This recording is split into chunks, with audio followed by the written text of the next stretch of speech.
ஒரு பெரிய செல்வந்தர். ஊரில் நல்ல மதிப்பும் மரியாதையும் கொண்டவர்கள். நல்ல தானம் தர்மம் செய்யக்கூடியவர். ஆன்மீகத்தில் தீவிர ஈடுபாடு உடையவர். மிக செல்வாக்கோடு இருந்தார். சில காலங்கள் குடும்பம் ஒற்றுமையாக இருக்கும். அத்தனையும் கூட்டு குடும்பம் ஒற்றுமையாக இருப்பார்கள். ஒரு முறை இரவில் அவருடைய கனவில் மகாலட்சுமி தோன்றி, மகனே, எல்லா ஜீவன்களுக்கும் நல்ல காலம் கெட்ட காலம் என்று சில காலங்கள் இருக்கத்தான் செய்யும். அதுபோல் நீ இவ்வளவு காலமும் உனக்கு மிகுந்த சிறந்த காலமாக இருந்தது. நானும் உன்னோடு கூடவே இருந்தேன். ஆனால் நாளை நான் உன்னை விட்டு பிரியப் போகிறேன். இன்னும் உன் குடும்பம் கொஞ்சம் சிறிதளவு பாதிப்பு ஏற்படும். கெட்ட காலங்கள் வருவதால் நான் விலகி இருப்பேன் என்று சொல்ல, உனக்கு ஒரு நாள் டைம் இருக்கிறது.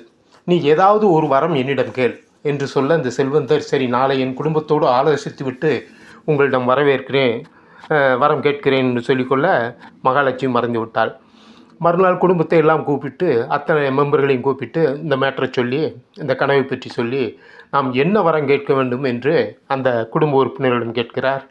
அவர்கள் எல்லோரும் அதை கேளுங்கள், தங்கத்தை கேளுங்கள், நகைகளை கேளுங்கள், அதான் மதிப்பு குறையாமல் இருக்கும், நம்ம நீண்ட காலம் வாழலாம் என்று, பணம் கேளுங்கள் என்று ஒவ்வொன்று சொல்கிறார்கள்.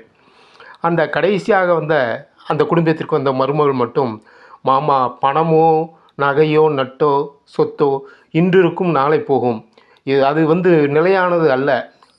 ஆகவே நீங்கள் கேட்க வேண்டிய வரம் என்னவென்றால், எங்கள் குடும்பம் இப்போது போல எப்போதும் ஒற்றுமையாக இருக்க வேண்டும். பணம் இருந்தாலும் இல்லாவிட்டாலும் நாங்கள் ஒருவருக்கொருவர் அன்பு காட்ட வேண்டும். இதே கூட்டு குடும்பத்தில் ஒருத்தருக்கொருத்தர் முகம் சொலிக்காமல் ஒற்றுமையாக வாழ வேண்டும்.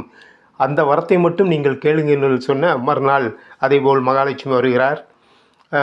அந்த பக்தர் கேட்கிறார், நண்பர், என்ன வர வேண்டும் மகனே என்று கேட்க, இவர் சொல்கிறார், அம்மா, இதே போல் என் குடும்பம் இருக்க வேண்டும். ஒற்றுமையோடும் நல்ல பண்புகளோடும் ஒருத்தருக்கு ஒருத்தர் விட்டு கொடுக்காமல் முகம் செழிக்காமல் அன்போடு இருக்க வேண்டும்.